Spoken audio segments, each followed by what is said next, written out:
Hello, welcome to Friday's ESPN FC Live, where we took a look back at the week just gone and any controversial incidents.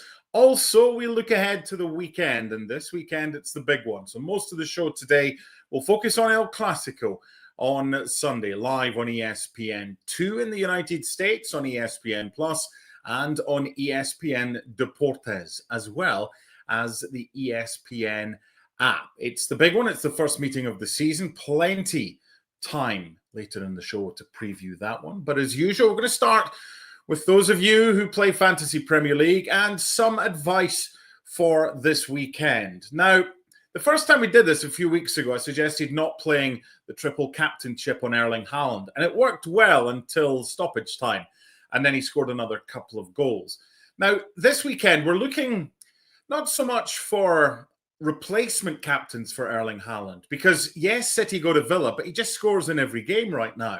So he's the obvious one. However, if you want to go away from the chasing crowd and you don't want to be the same as them, because remember, you're not really gaining anything by captaining Erling Haaland, because most people do, but you can lose a lot. However, when you can gain is when he blanks or doesn't do well. And City go to Villa, might be difficult. He might not score. So what are some of the alternatives? Well, the main one I've identified is Antoine Semenyo. Bournemouth against Forest on Sunday. He's averaging 10.5 points per game at home this season, Semenyo. Now, you're probably going to have Semenyo and Haaland in your team. And it's weird not wanting a player to do well. But that would be the case if you don't captain Haaland. And if you want to deviate, why not try Antoine Semenyo? That's a decent average that he's got in home games this season. Other alternatives? What about Nick Voltemada of Newcastle? He's in form right now. Chelsea are at home to Sunderland. There's something about this one. It just doesn't sit right for me. Joao Pedro seems an obvious one. However, there's other players in that side that are popping up with the goals, and it would be a good opportunity to perhaps gain some ground. However, that might be one to think about as well. Other ones, Enzo Fernandez, Bukayo Saka, Jared Bowen burned us last week, and Bruno Fernandes, and maybe Mohamed Salah, who's likely to return to the Liverpool starting lineup. But that's FPL this weekend. Good luck whatever you do. And if you don't want to captain Erling Haaland, think about Antoine Semenyo at home for Bournemouth on Sunday against Nottingham Forest. Now, the big one this weekend, as mentioned, is El Clásico. Barca won both games in La Liga last season. 4-0 at the Bernabeu in October, then 4-3 at Montjuic in May. Lamine Yamal, over the past 24 hours, has made some strong statements ahead of the game, suggesting Real Madrid get more of the calls in La Liga. Of course, that might be something that Real Madrid use. Maybe pin it up, the quotes in the changing room, but it's a home game for them. They are favourites. And before we preview that, there was talk this week about, big talk, Villarreal against Barcelona. And then the news came through while Villarreal were playing against Manchester City that Villarreal-Barcelona in Miami was no longer going ahead. Big news, no La Liga this year in the United States. Reacting to that, ESPN FC TV. And probably something we'll talk about on Football Americas.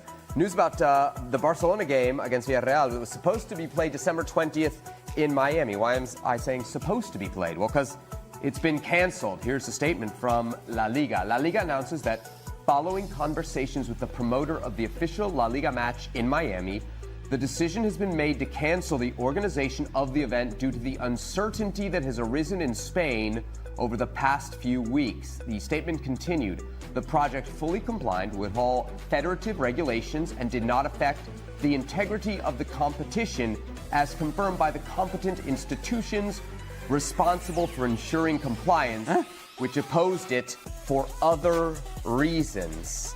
UEFA reluctantly approved it and the Spanish Football Federation didn't oppose it. But for example, the Spanish Sports Council, the sports ministry here in Spain, still hadn't come out publicly and spoken about this. We had heard some Spanish government ministers talking against it, but we hadn't actually had a verdict from the sports ministry. We don't know what that was going to be. If indeed we hear something in the next few days or so, we may find out more about that. But there was also the opposition from Real Madrid, potential legal challenges trying to block this. So I think all of that in the context of the fact that the tickets were literally about to go on sale. We had the pre-sale, which was delayed today before this announcement came.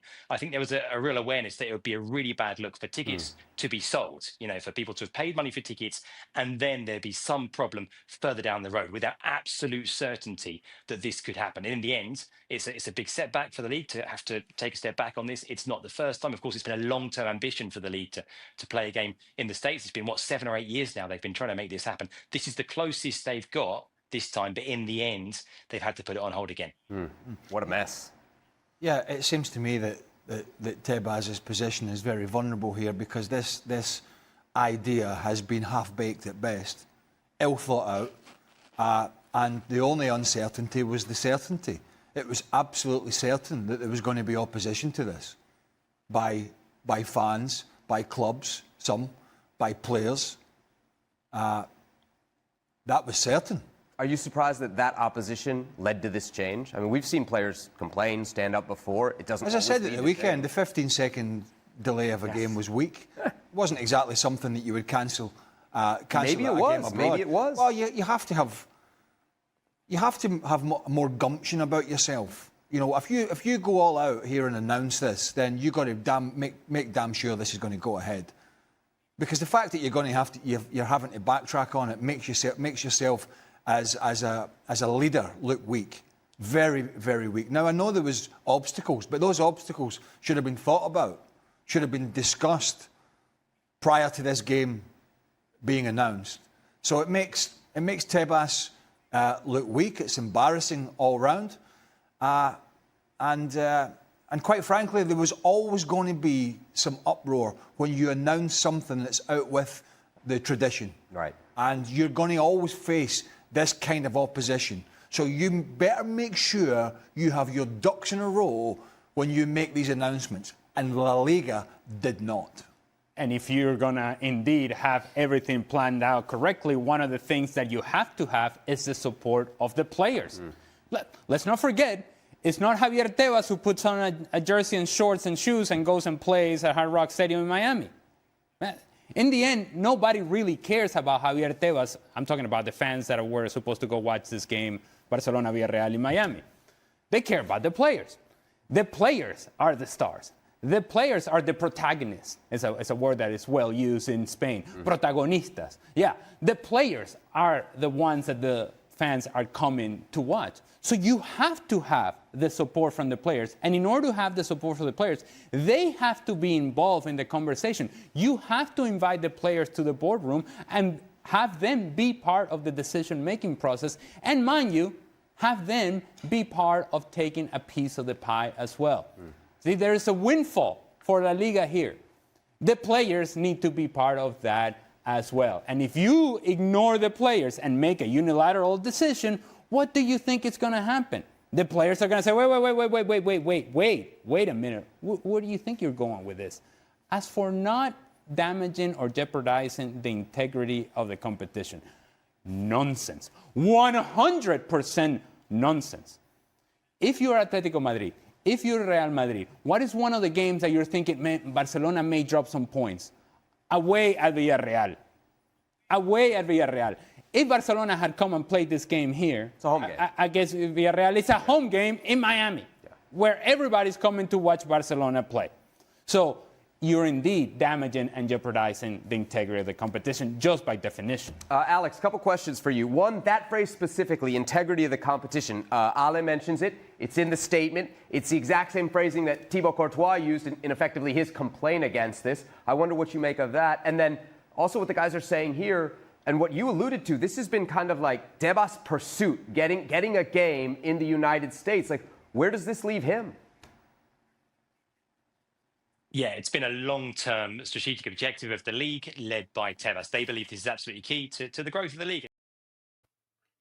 You got to remember as well that this isn't something that's just come about. This is something that started 6 or 7 years ago when La Liga hoped that Barcelona could play a game in the United States. And what followed was a lengthy legal challenge to this. And it was to do with Relevant Sports, who won their case. And now they thought they were going to be basically the representatives for La Liga in organizing this game in Miami. So there might be another legal challenge to this. We don't know, but this isn't new. This has been going on for 6 or 7 years, since before COVID, and we certainly haven't heard the last of it. Now, ahead of the big game this weekend at Estadio Santiago Bernabeu on Sunday, it's an 11:15 Eastern kickoff time. This is a fixture in the Spanish capital that has seen 20 goals in the past 5 meetings. So it averages 4 goals a game every time these sides play, or certainly have done in the last 5 meetings in the Santiago Bernabeu. Real Madrid is top of the table with 24 points.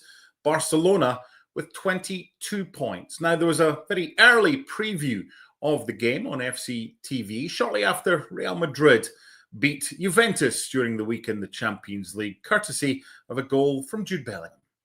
But we were talking about this. This game is sort of, in the end, is taking care of itself, although there were some scares in the second half. And maybe Juve, certainly Vlahovic should have done better, and Openda should have done better. They had a sort of 2-on-1 there. So they did have their chances, but if we push it forward a little bit, as we probably are going to, is I'm looking at team selection all the way through. Mastantuono didn't start tonight. They've got Arda Güler, Brahim Diaz played. I think he's unlikely to play at the weekend. But is it a solid midfield? Is it Tchouaméni? Is it Camavinga? Is it Bellingham? Or does he throw an Arda Güler in there as an extra playmaker? Or does Mastantuono play in the right? So there's all these sort of things that are popping up into, I think, Xabi Alonso. This is definitely, you know, they had the Madrid derby, which was very poor for him. Hence there's been more pressure on this game. They were very poor in the Madrid derby. He got his team selection very wrong, particularly Bellingham, who wasn't fit. And this is his biggest game by far, certainly since stepping back into Spain. And he has to get his team selection correct at the weekend to make sure he's getting the result against a Barcelona team that, come on, they are there defensively. I know they're both not great defensively, but them defensively, they are there for the taking. You got to think he has to be strong in the middle, which means that Goulart or Mastantuono don't start in there. He's going to have to go with strength. You know, you can't take a chance in playing a ball player, shall we call them, against Barcelona when you're back line, and as Nathan was saying, even Asensio could be out. You can't afford to take a chance in the middle of the park. So absolutely, in my opinion, 100%, he has to go strong. And it wouldn't be the worst thing, because that back line of Barcelona, Mbappe could do that on his own. Never mind Vinny or whoever else on the other side. So, has to be solid. I think there's one place up, definitely one place up for grabs in the front three. If he plays the 4-3-3, you'll have Vinicius on the left, you'll have Mbappe through the middle, and there's a place on the right. It's not going to be Rodrigo. It's Mastantuono, probably, or Arda Güler, maybe playing a little bit wider. So that's the one spot. Brahim Diaz played there tonight, but hasn't really started a lot. There is one spot definitely up for grabs if he goes strong in the middle of the park. And at least Jude Bellingham's fit for this game, because obviously that was the problem, wasn't it, in El Derby? Yeah, and listen, whilst it didn't look good in Xabi Alonso, it didn't do Jude Bellingham any favours, because no players, you know, maybe there's one or two, but most players are going to say, yeah, I'm ready. Yeah, I can play, I'm good to go. And he'd had 20 minutes of football away from home at the Metropolitana in a derby. And listen, it wasn't just Jude Bellingham, that's not why they lost, but when you're in the middle of the park and you're not fit, and you're not sharp, and you're sucking the air in every time you make a run, or having to chase back and make a tackle, it's not easy. But he's had more game time now. He's got a bit of a tap-in goal tonight, but it's a goal. So that's definitely good news for Xabi Alonso. It's really hard to call when it's these two teams coming together, regardless of what's happened between the two in their other games this season. Yeah, absolutely. And I think with the fact that there's new manager in Xabi Alonso, with a slightly different style of play, and then from Barcelona's standpoint, we've seen the sort of issues that they've had now with, say, that high line in some of the games that they've had recently. Even at the weekend, you know, they win the game, but the opposition side, Girona, are thinking how many chances could they have taken? Could the game have gone in a different manner? So I think as we approach this one, especially with the Barcelona injuries as well, it's tough to read because there's no side that feels almost like a shoo-in to win this game of football. So both sides have got injuries. Marcus Rashford has been given the opportunity a few occasions since joining on loan from Manchester United. And he's certainly taken them, even this week, coming out and saying he wants to extend his stay when his loan spell is up. Does he start on Sunday? Does he come off the bench? I'm sure he'll be involved at some stage. And this week, our own Martin Einstein has had a chance to sit down with an exclusive one-to-one with Marcus Rashford ahead of the big game. It is first against second in La Liga, but our Martin Einstein caught up with Marcus Rashford, that is English star Marcus Rashford, ahead of the match. And we wanted Mark to see what he had to say about a certain subject. How many times have you dreamed about playing against Real Madrid at the Bernabeu with the FC Barcelona jersey? For me, is the biggest game in football. Is a game that even for me, of course, I'm from Manchester. Is not the biggest game in England or in Manchester. So, but even for me, from a young age, we are always watching El Clásico. If there's one game to watch, is this game. So, and playing it. No, to playing it is of course going to be an unbelievable experience. But for me, it's about winning. So to make the experience memorable, I have to try to help the team to win. So this is the main objective. And of course, is a great team that we are playing against, and they are in really good form. So it's not going to be easy, but we will give our best to win the game. What is the player that you see, training sessions that wow? It's crazy. I mean, I cannot believe it. Lots of the players have lots of qualities. But probably the standouts is, of course, Lamine, and for me, Pedri is unbelievable. I think his understanding of the game is one of his main strengths. Of course, his ability on the ball is clear to see, so this is not surprising. Maybe if I had to say one thing, maybe he's dribbling. He's very good at dribbling, but again, he's not surprising because his ball retention is so good. He very rarely loses the ball. What do you think has changed you? What happened there, and what is happening here to see the Marcus that we've seen shining at United? Yeah, I don't think there's much change in me. I just feel it's a new environment, new culture, and it's one that I looked forward to coming here. But what wasn't working back then? It's difficult to put your finger on exactly what it was, but in your perspective, in your mind. In my mind, it's so many years in one place. People forget this, but 23 years of my life was with Manchester. So sometimes you just need a change. So I think maybe this is the case with me. And yeah, at the minute I'm enjoying everything. So I just continue the way I am and keep pushing to do that little bit extra. And yeah, like this, I think it will be a positive season. So it was specifically that last bit, Mark, that sometimes people perceive you as miserable, and we suggest that maybe you've been in Manchester too long. Who, me or Marcus Rashford? Can that be your excuse? Yeah, maybe. Yeah, listen. I just think it's more about gritty realism, isn't it? That's what it is about Manchester. there's no point in pretending. You just get to the point. Look, I mean, Marcus Rashford, they're talking about what's changed, and again, he just won't kind of accept that he was part of the problem at Man United. He's almost suggesting that nothing has changed, and he's just in a different environment. I mean, he lost his focus, he lost his discipline, he lost his form, and I think he needed to move. United needed him to move out as well. So I think everyone at United is delighted that he's doing well, because it means that he might get a permanent transfer and they might get the money in for him. But I don't think there's a path back for Marcus Rashford at Man United. And yes, he's playing well at Barcelona, but he hadn't done that at Man United for a good 2 or 3 years. If he is part of the problem at Manchester United, so far he's proven to be part of the solution for Barcelona this season. And an unlikely part of the solution as well. He has found productivity. He has found, dare I say, consistency in his game. Where has this been? Manchester United fans may ask that question. Well, I'll tell you where it's been.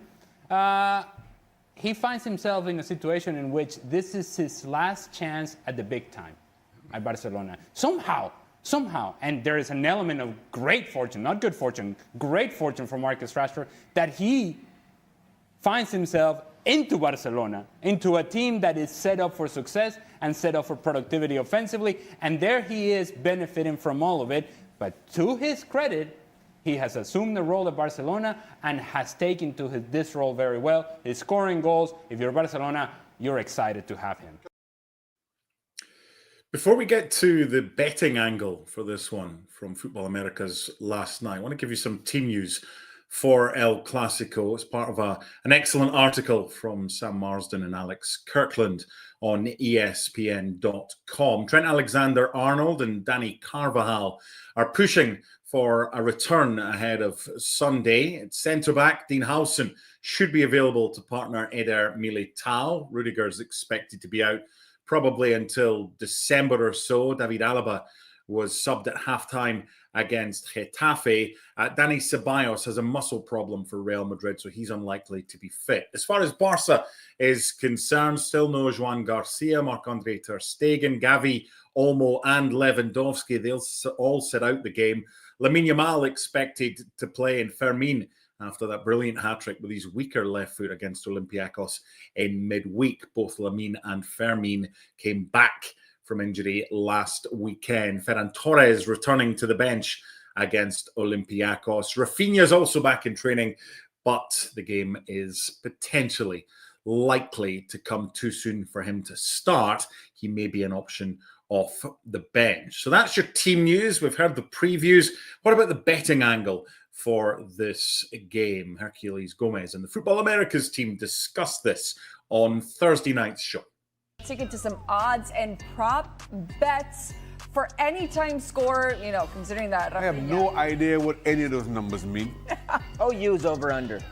So, well, that's letters. Yeah. I don't know what the numbers mean. Well, that's the odds. Over under is 3.5 goals. Yes. Was plus 105 Real Madrid plus. That means the odds of Real Madrid winning this game are plus 105, and for Barcelona it's plus 210. So Real Madrid is more favored than Barcelona. So if I put $1 in Real Madrid, what do I win? $1.05. Oh, okay, all right. I love the math lessons going on here, Shaq. Yeah, I don't know. Yeah. I was there not too long ago. Yeah. Trust me. I'm knee deep in it still. I have no idea. So it pays 3-1 for the draw? Yes. Okay. Yes. All right. All right. Okay. Let's take it to book it. Book it. Now. Let's do it. Is it Clásico book it time? It is. All right. Kirk. Well, I'm going to pick a parlay in this one. Okay. Oh, It's actually a very easy parlay. I am taking the over-under, but I'm going to take it at 2.5 goals, which is minus 330. There's a reason it's minus 330. That means it's heavily favored.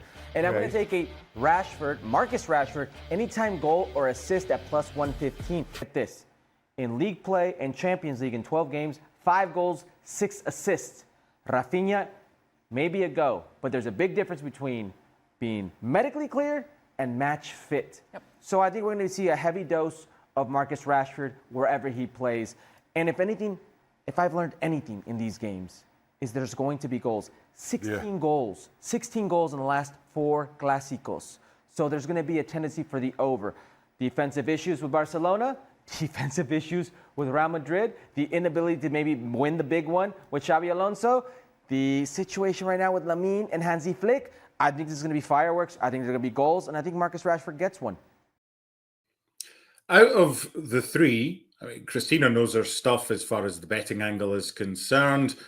I'd be picking Herculez Gomez over Shaka Hislop if it came to looking for a bit of, not so much betting advice, but betting knowledge as to what all the terminology means. I can't see Shaka having a betting segment anytime soon. But as Herc says, no surprise that he's going for over 2.5 goals. A reminder that in the last 5 meetings at Estadio Santiago Bernabeu, a total of 20 goals, averaging 4 a game And with all the injuries, the likelihood is that Marcus Rashford will probably start as well. So plus 134, which in British money is probably just over 6-4, kind of a little bit better than that if you fancy a little flutter on Sunday. We've got you covered. It's live on ESPN2. It's also live on the ESPN app and ESPN Plus.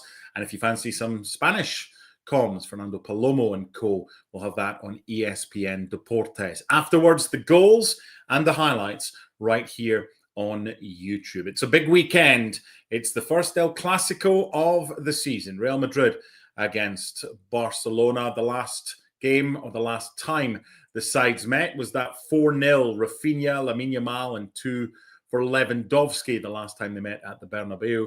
But it's a fixture that, yeah, it's kind of been bookended by 4-0 wins for Barcelona, and in between time, Real Madrid with 2 pretty comfortable wins as well. So there's a lot going on this weekend. Full coverage of El Clásico right here at ESPN. And a quick little end to this one as far as Fantasy Premier League is concerned. Leeds are against West Ham today on Friday. So remember to get your changes in before the deadline at 1:30 Eastern. We'll do all this again next week. Full coverage of all the action from La Liga and the Premier League this weekend right here on ESPN FC Live.